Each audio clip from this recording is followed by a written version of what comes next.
All right. Okay, we are in chapter 9. Did we do any of Worsby? Did we No. finish Tone? Did we finish John? Yes. Okay, so we got to start Worsby. And these are verses 1 through 10 that we're doing Yes. commentaries, correct? Yes, Hebrews chapter 9, verses 1 through 10. Thank you. Go ahead, Kathy, whenever you're ready. Okay. The Christian is a citizen of two worlds, the earthly and the heavenly. He must render to Caesar the things that are Caesar's and to God the things that are God's. Because he is a citizen of two worlds, he must learn how to walk by faith in a world that is governed by sight. Like Moses, a believer must see the invisible if he is to overcome the pull of the world. Practical man says seeing is believing, but the man of faith replies believing is seeing. This principle of faith must apply to our relationship to the heavenly sanctuary. We have never seen this sanctuary, yet we believe what the Bible tells us about it. We realize that God is not worshiped today in temples made with hands. There is no special place on earth where God dwells. We may call a local church building a house of God, but we know that God does not live there. The building is dedicated to God and his service, but it is not his dwelling place. Hebrews 9 presents a detailed contrast between the Old Covenant sanctuary, or the tabernacle, and the New Covenant heavenly sanctuary where Jesus Christ now ministers. This contrast makes it clear that the New Covenant sanctuary is superior. The inferior Old Covenant sanctuary. Hebrews reminds readers that the regulations and practices in the tabernacle were ordained of God.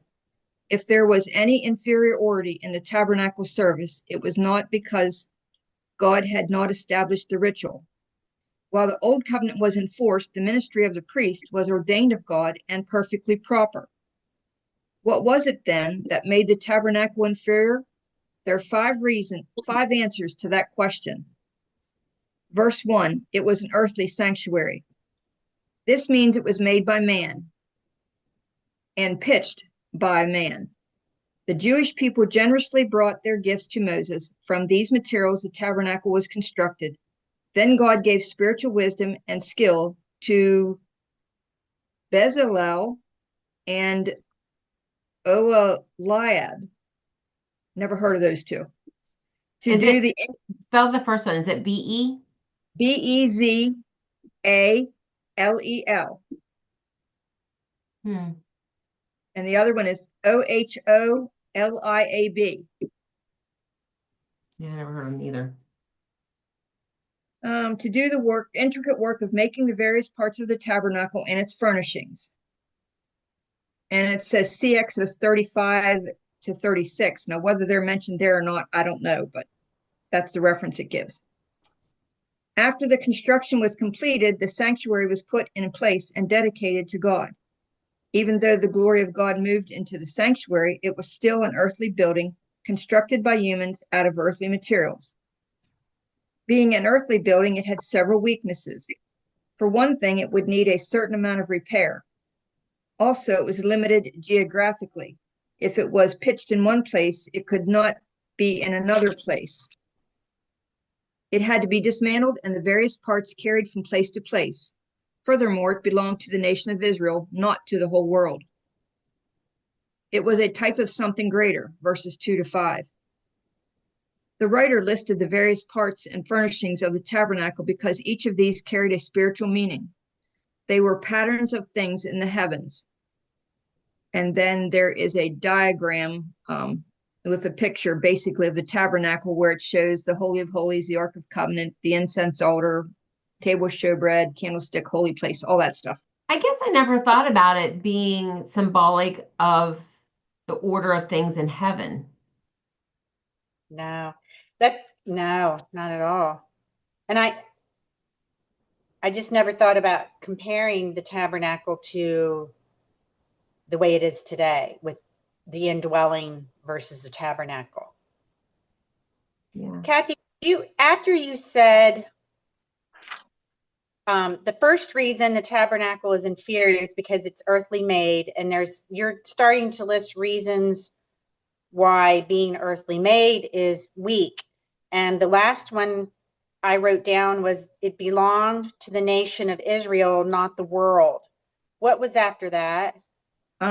Probably, let me see, there was five. 1, 2, 3, 4, 5. Okay, the answers to that question of why it was inferior, they would be, it was an earthly sanctuary would be the first one. Did you start on 2? Yes. What was 2? You Okay. said 1. It was The first one was verse 1. It was an earthly sanctuary. Okay, but when you you said it because it's earthly, it's weak. And there's reasons why it's weak. It was needed repair, limited geographic. It needed repair, limited geographically. It was pitched in one place and had to be dismantled when they had to move it. That would be those. Okay, now what are the fives? One's an earthly sanctuary. Okay, the first one was the earthly sanctuary. Then verses 2 to 5, it was a type of something greater. Oh. 2, a type of something greater. Yeah.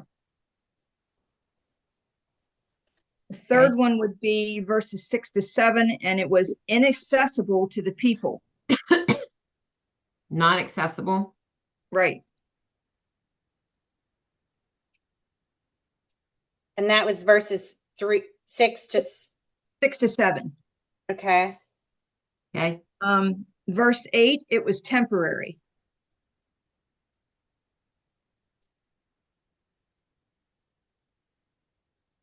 Okay. And verses 9 to 10, it was external, not internal. Its ministry was external, not internal.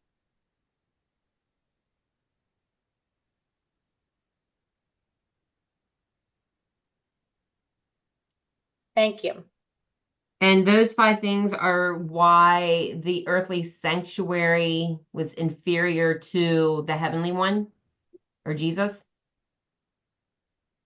The tabernacle. Yeah, it's what made the tabernacle inferior. The earthly tabernacle. Yeah. Thank you.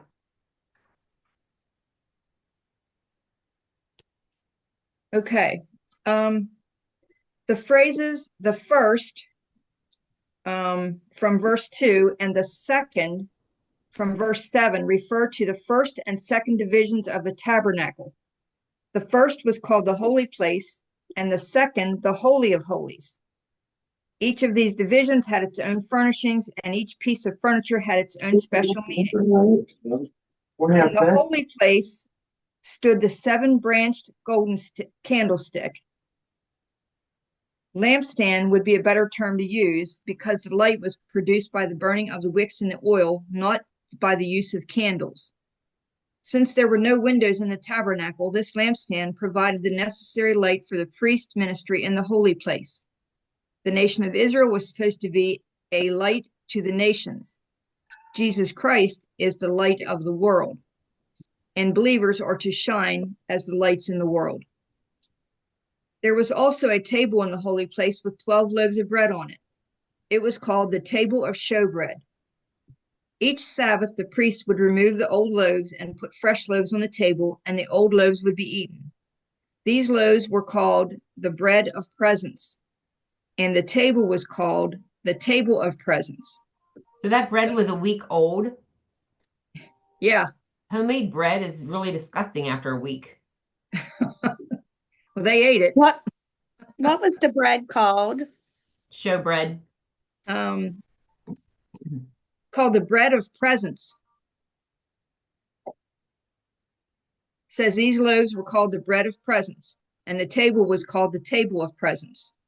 Okay, thanks. Prence, not Presence. Yeah. Not like a Christmas gift present. Right. Right. So the old loaves was the bread of presence, or the No, new one? the loaves that were on the table.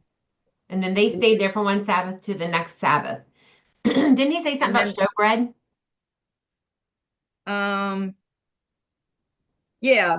Well, it says there it was the table in the holy place was the 12 loaves of bread. It was called the table of showbread. Okay. And then it goes on to say about this being called the table of presence. I guess it's just another term Huh. that can be used for. I was just like thinking too, like how other religions, I don't want to misspeak, but I think maybe Hinduism, you know, where you go into the nail place and they have their little idols and they put bread on those little idols. Hmm. Yeah, I used to clean for somebody that worshiped Buddha, Buddha, and okay.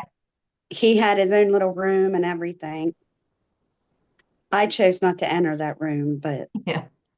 I just think it's interesting because that's kind of, you know, that's what they were doing. They were putting the bread on the table for the Mhm. Lord. The first room of the tabernacle corresponds to which number of the inferior tabernacle? Was it two and verses 2 to 5 and 6 and 7? I thought you said 2 to 5. just 2 to 5. Okay. Yeah. Okay. Then it says only the priest could eat this bread, and they were required to eat it in the sanctuary. It reminded the 12 tribes of God's presence that sustained them. It also speaks of us today of Jesus Christ, the bread of life given to the whole world. The golden altar stood in the holy place just in front of the veil that divided the two parts of the tabernacle. The word translated censer, it was a device for burning incense, should be altar. The golden altar did not stand in the Holy of Holies, but its ministry pertained to the Holy of Holies. In what way? On the annual Day of Atonement, the high priest used coals from this altar to burn incense before the mercy seat within the veil. Moses related the golden altar to the Ark of the Covenant. So did the author of 1 Kings. Each morning and evening, a priest burned incense on this altar. David suggested that is a picture of prayer ascending to God. It can be a reminder that Jesus Christ intercedes for us. For details about this incense altar, see Exodus 31 to 10. The incense itself is described in Exodus 30, 34 to 35. The Holy of Wait a Holies minute. The altar is described where? Exodus 31 to 10 and also 37, 25 to 29. 1 to 10, and then Exodus 37, 1 to 29? 37, 25 to 29. 37, 25 to 29. Thank you. The incense is described in Exodus 30, 34 to 35. Okay, what was in 31 through 10? The golden altar?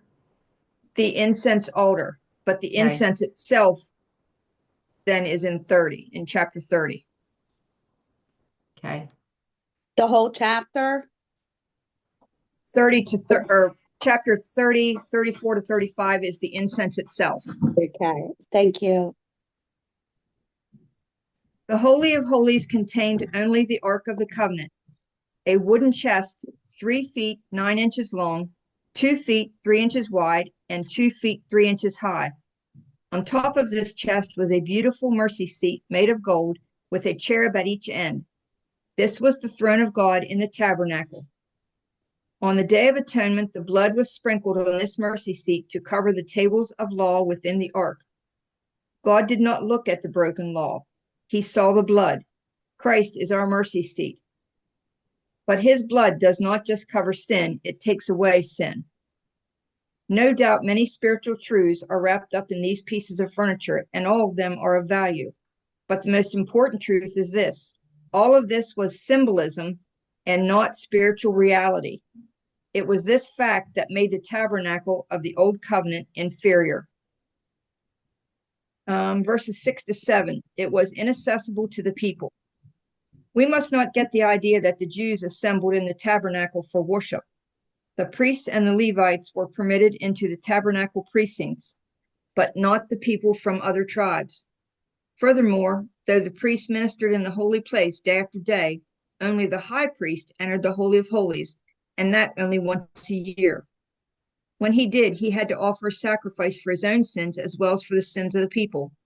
In contrast, the heavenly tabernacle was open to all of the people of God and at all times. Verse 8, it was temporary. The fact that the outer court, the first tabernacle, was standing was proof that God's work, salvation for man, had not yet been completed. The outer court stood between the people and the Holy of Holies. As long as the priests were ministering in the holy place, the way had not yet been opened into the presence of God. But when Jesus died on the cross, the veil of the temple was torn from top to bottom, and the way was opened into the Holy of Holies. There was no longer any more need for either the holy place or the Holy of Holies, for now believing sinners could come into the presence of God. Its ministry was external, not internal, verses 9 to 10. The sacrifices offered and the blood applied to the mercy seat could never change the heart or conscience of a worshiper. All the ceremonies associated with the tabernacle had to do with ceremonial purity, not moral purity. They were carnal ordinances that pertained to the outer man, but that could not change the inner man. Yeah. I was thinking about the priest, in the Roman Catholic Church, and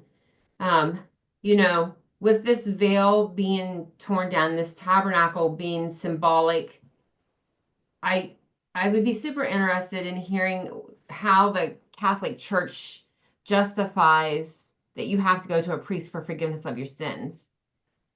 I do like the idea of that, say for instance, Kathy, you were a priest, that I did something so wrong that I'm carrying this burden of shame, and that I can come and unload my burden on you and kind of be like counseling.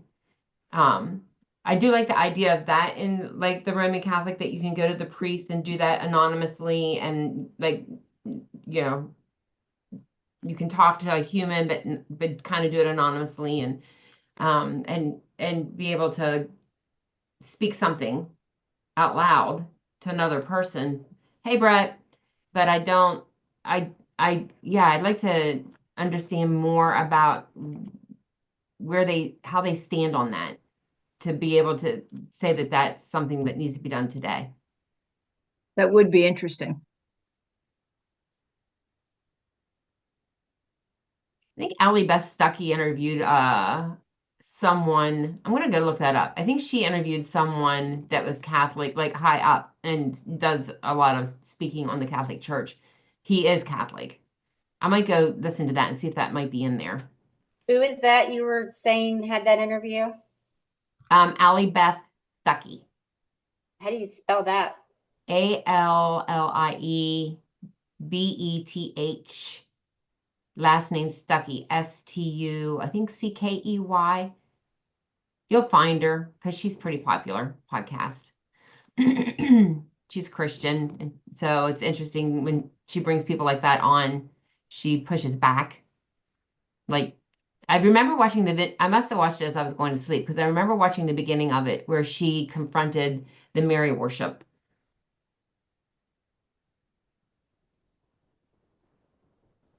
Oh, I guess it's my turn, isn't it?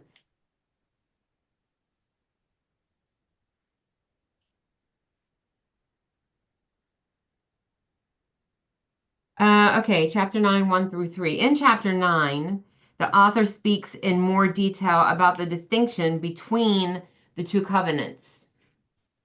The first covenant had regulations for ministry and an earthly sanctuary. Israel's sanctuary was a tabernacle. Later, under God's direction, they built a permanent structure, a temple. But until then, the temple moved with the people wherever they went. It included two sections separated by a curtain, the holy place and the most holy place. Verses 4 through 7. Each of these included various furnishings used to carry out Old Covenant ministry. In the holy place, the priests entered repeatedly, performing their daily ministry. But once a year, the high priest alone passed through the curtain and entered the most holy place. Why? This was where God manifested his holy presence above the Ark of the Covenant. Annually, on the Day of Atonement, the high priest would enter with the blood of a sacrifice offered for himself and for the sins of the people that the people had committed in ignorance, the sins that they just covered just in case they didn't know. 8 through 10. By means of these regulations, the Holy Spirit was making it clear that the people didn't have unhindered access into God's presence in the most holy place. The sacrifices couldn't perfect the worshiper's conscience. That is, the old covenant couldn't change them. God had prescribed external acts to deal temporarily with sin because of his holy nature, but following them couldn't bring about internal change. Rather, the old covenant ministry consisted of physical regulations that God temporarily imposed until the time of the new order. 11 through 12. But now Christ has appeared. The high priest of the new covenant has also entered a tabernacle, but it's not of this creation. It's a perfect tabernacle where you enter into God's presence. We only went till 10. Oh, 1 through sorry. 10. Oopsie. Thank you for catching me. All Not right. that it's any of my business. Oh, you guys keep me straight. Okay, any other commentary or thoughts that you want to add for that section? I think Worsby did a great job of bringing that out, that like it was, I did not realize it was a, what did I say earlier, representation of,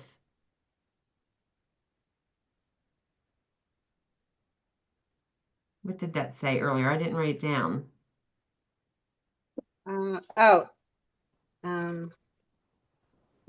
Like the earthly tabernacle was a temporary, in the very beginning, before she started reading all the, like almost the first sentence or two, I think. I didn't write it down either. That's all right. I can look it up then. It Well, gives me a whole Well, new thought it about says, the tabernacle. were you meaning where it said, Hebrews reminds readers that the regulations and practices in a tabernacle were ordained by God?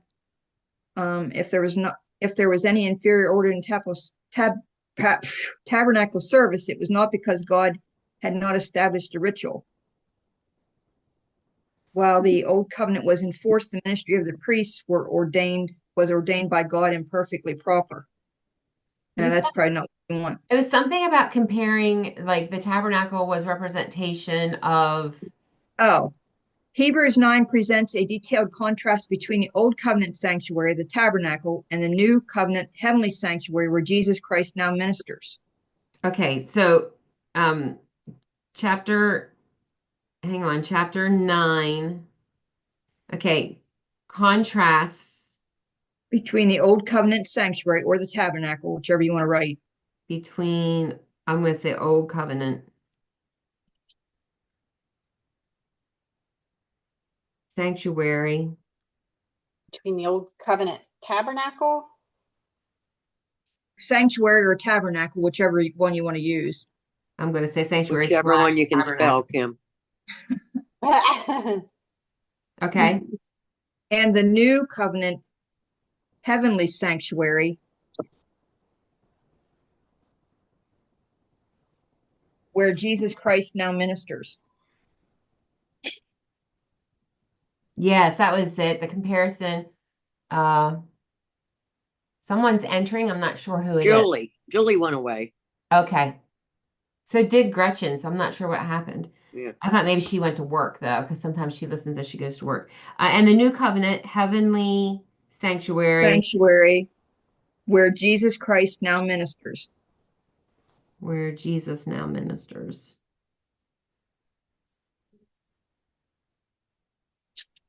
Then it says this contrast makes it clear that the new covenant sanctuary is superior. Okay. I like that. I thought it was interesting that the Ark of the Covenant of Old Chest, containing the original stone tablets on which the Ten Commandments were written, a jar of manna, and Aaron's staff. Now it says about the atonement cover of the altar. And it said the most holy place was the most sacred spot on earth for the Jews. But then again, it's all symbolic. Well, I thought it was interesting too when we read that his staff was budded. Yeah, I read that Like, too somewhere. what did that mean? What was the meaning? Like, what his budded staff? Sprouted with leaves, mine says. I guess it's still alive. Well, That's- it has something to do, that is, I remember reading that, and it's symbolic of something to do with, I want to say the condition of, I don't know, never mind, because I don't know. I remember reading it though, but what, and I wonder why, I was wondering why is it Aaron's staff and not Moses'? Because, yeah. Because Aaron Why was not? a priest. Moses wasn't a priest, was he? Aaron was the priest. Oh, okay. That's what I think, Kim. But again, Yes. what Moses do I? was the prophet. Yeah. Aaron Yeah. was the high priest. Yeah, and I think interesting too, like because when God called Moses, Moses was like, I can't talk, I can't. I mean, he had all this education. He was raised in the Pharaoh's house. He had all this education, but yet he still was like, I can't talk. And then so God's like, well, take Aaron with you. So that's interesting to me too. Like I feel like there's a lot deeper stuff here now than what I'm seeing. It'll be really interesting as we continue studying how God like starts showing things because it's like originally Moses was just supposed to go, Aaron wasn't in the picture. Then Aaron's like, yeah, well, I can't do it myself. You like I can't speak. And then God's like, okay, we'll take Aaron. Well, Aaron becomes the priest line.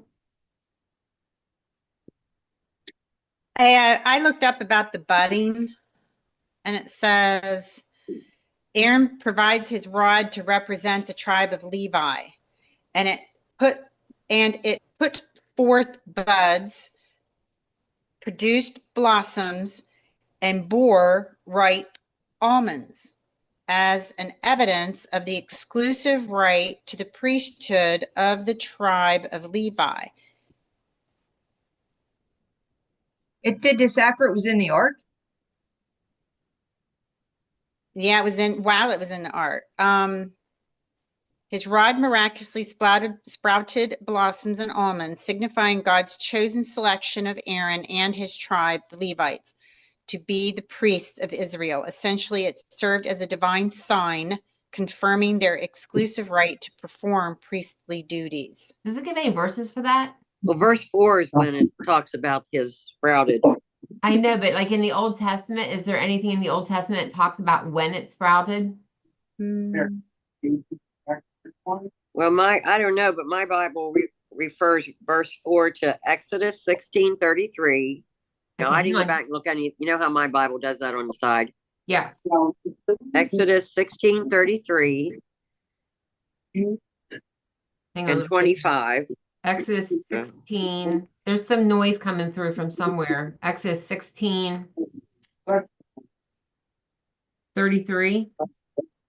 Yeah, and then Exodus 25, 10 through 16. Hang on, let me get to 33. And Moses said to Aaron, take a jar, put an omer of manna in it, and place it before the Lord to be kept throughout the generations. That's 33. Exodus 16. Yeah, manna. Manna was one of the things in the Okay, what's the in next one?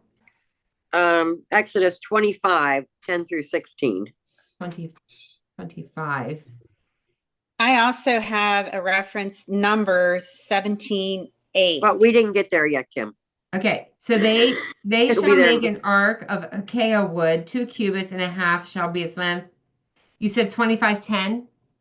Through 16. Okay, and half its breadth and a cubit and a half its height. You shall overlay it with pure gold inside and outside. You shall overlay it. You shall make on it a molding of gold around it. You shall cast 4 rings. Okay, must be the ark itself. Yeah. Going Okay, look on- at verse 30, 1 through 6. I mean, chapter 30, 1 through 6. Okay, 30.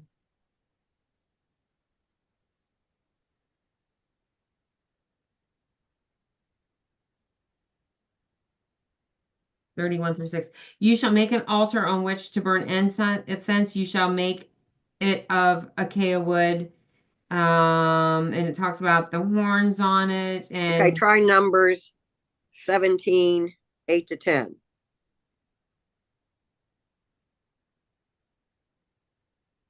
17, 8 to 10.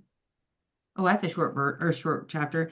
On the next day, Moses went into the tent of testimony, and behold, the staff of Aaron for the house of Levi sprouted and put forth buds and produced blossoms, and it bore ripe almonds. Then Moses brought out all the staffs from before the Lord to all the people of Israel. And they looked, and each man took his staff. And the Lord said to Moses, put back the staff of Aaron before the testimony to be kept as a sign for rebels, that you make an end of their grumblings against me, lest they die.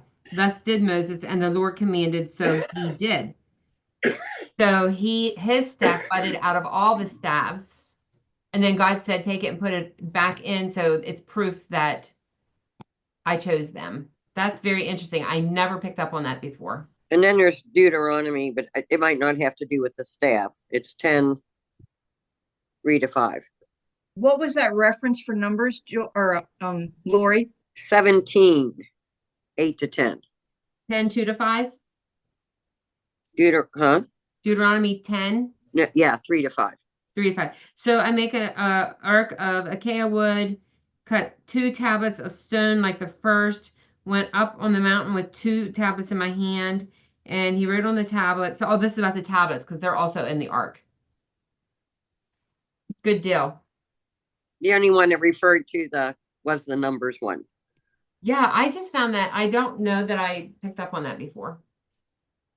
You know, it's interesting too, when I was looking at these verses, a staff represents protection and a rod represents correction. Yeah, I didn't know that.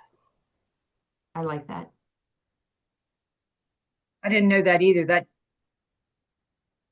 That makes kind of some sense now, because when you think of the staff, you think of a shepherd holding the staff that was protecting his sheep, Yeah.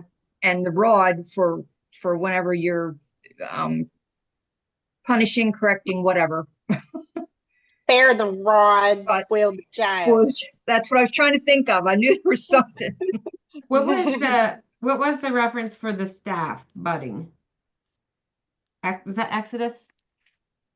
Numbers Numbers. 17. The Numbers one. 17, 8, and 9 or something, I think. 17, 8 through 10. Thank you. Yeah, I just don't I don't remember every, you pick up different things, I guess, every time, but. All right, any other thoughts?